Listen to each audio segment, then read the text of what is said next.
హిడ్మాకు సమాజం ఏం తెలియదు, కానీ సమాజం మొత్తానికి కూడా హిడ్మా తెలుసు.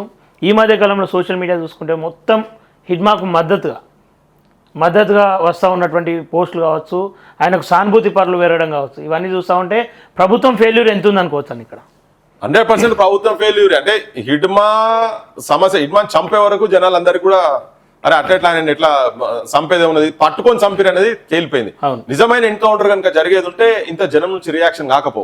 ఇవాళ అర్బన్ నక్సలైట్లు అనే భాష మాట్లాడుతున్న వాళ్ళందరూ కూడా ఈ సోషల్ మీడియాలో లక్షలాది మంది ఎవరితో పెడుతుర్రో వాళ్ళందరూ అర్బన్ నక్సలైట్లే కదా. వాళ్ళందరి మీద ఏం కేసులు పెడతారో పెట్టాలి ఇప్పుడు. మరి ప్రభుత్వానికి కదా దమ్ముందా? ఎవరెవరు వాళ్ళ పార్టీలలో ఉన్నోళ్ళే పెట్టుకుంటారు. చాలా మంది ఇలా కాంగ్రెస్ పార్టీ వాళ్ళు పెట్టుకుంటారు, బీజేపీ పార్టీ వాళ్ళు పెట్టుకుంటారు, బీఆర్ఎస్ పార్టీ వాళ్ళు పెట్టుకుంటారు, కమ్యూనిస్ట్ పార్టీ వాళ్ళు పెట్టుకుంటారు.